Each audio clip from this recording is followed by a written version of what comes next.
Yeah, rightio. G'day everyone, Joe here from Beowulf Builders. Today we've got the privilege of coming down to Talbot and meeting Alistair that runs Talbot Timbers.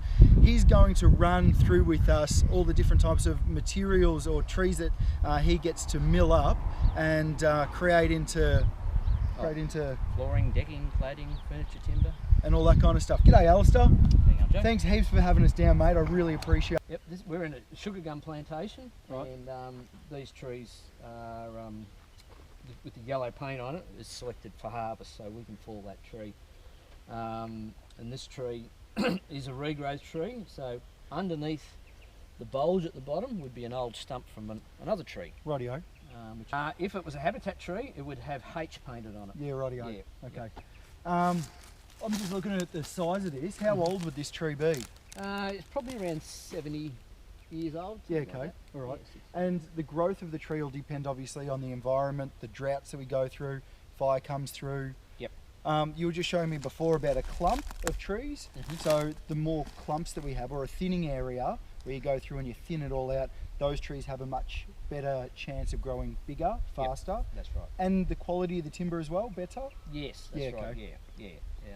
It's given the tree much better chance to grow straight and strong. Yeah, right. Yep. Beauty. Yep. All right, well let's go check out one of these stumps you were talking about. No worries. So how old would these shoots just here be? About 2 months. Yeah, okay. Yeah, they're growing nicely. Now this tree would have been felled 12 months ago. Right. And so you can see the diameter of how big that tree was, probably 70 or 80 years old. And since then, the new tree's growing. So you can see right down here, they've just sprouted from the side of the stump. Yep. This tree would have started off exactly like that. Okay. So underneath this stump would be another old stump. So from those green shoots, so we're going to go to something like this. Yeah. Yeah, right. Yep. Now this, you can see down in there, you can see the old stump down there. Yep. And now these ones are all grown up. Now we've got too many trees on this one stump. Right. So the best tree, which is that one, Right. needs to be there by himself. So these ones here should be removed, and that one will grow on a lot better. Okay. This is an example of thinning by using poison axe, where poison is dripped onto an axe and would hit the tree with the axe 3 times in this example, and that stem will die. Right. But it'll allow the other trees coming off the same root system to grow on. It won't kill them. Does this save in man hours? Will somebody otherwise instead of doing a poison axe, somebody'd come in with a chainsaw and cut it down physically? Yep. But then we'll get the green sprouts coming back out and then it starts shooting and then we'd have to thin it again? Yes. So how often we would have to thin it if that was the case? Well, it should be done straight away because it starts taking the moisture away from the Oh other yeah, stems. right. Yep. But normally it doesn't happen that way, and Okay. it might be 10 years before they come back or something. Yeah, okay, right.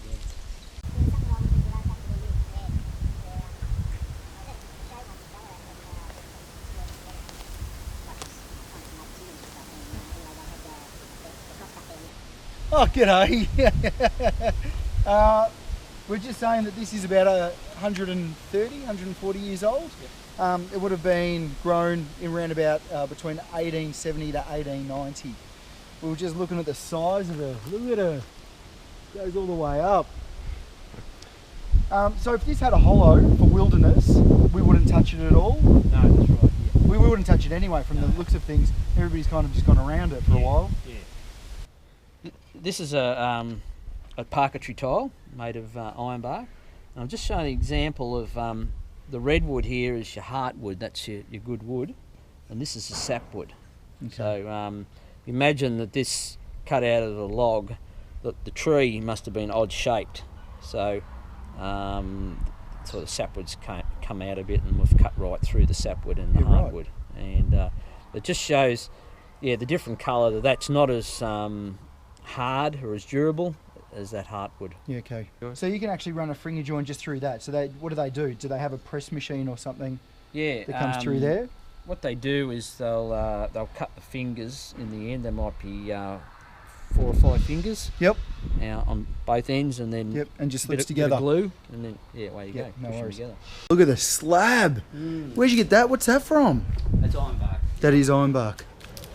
Can you get that from an angle? That is gorgeous. How would you get a slab like that? Is that an on-site miller? Yeah. Yeah, right. Yeah. Build it up. You'll see that the front edge of this is actually thicker, so that with age this doesn't flick up and break and split like we were showing before on the external cladding. That's our shiplap.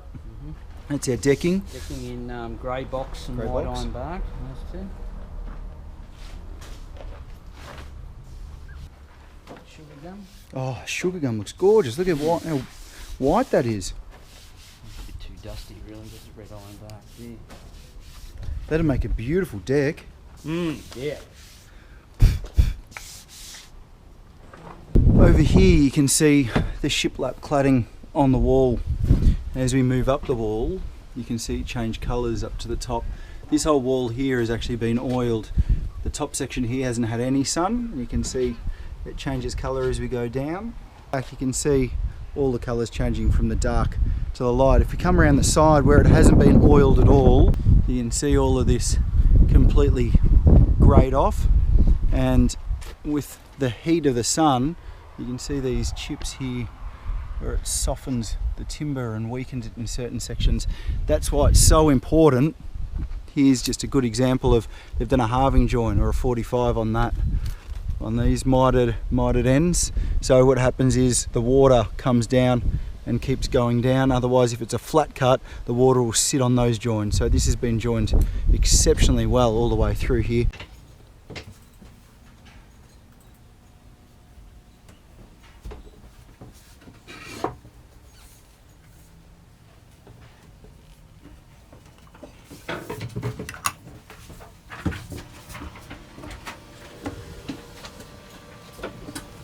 Alistair, it has been an absolute pleasure, mate. Thank you very much for your time today.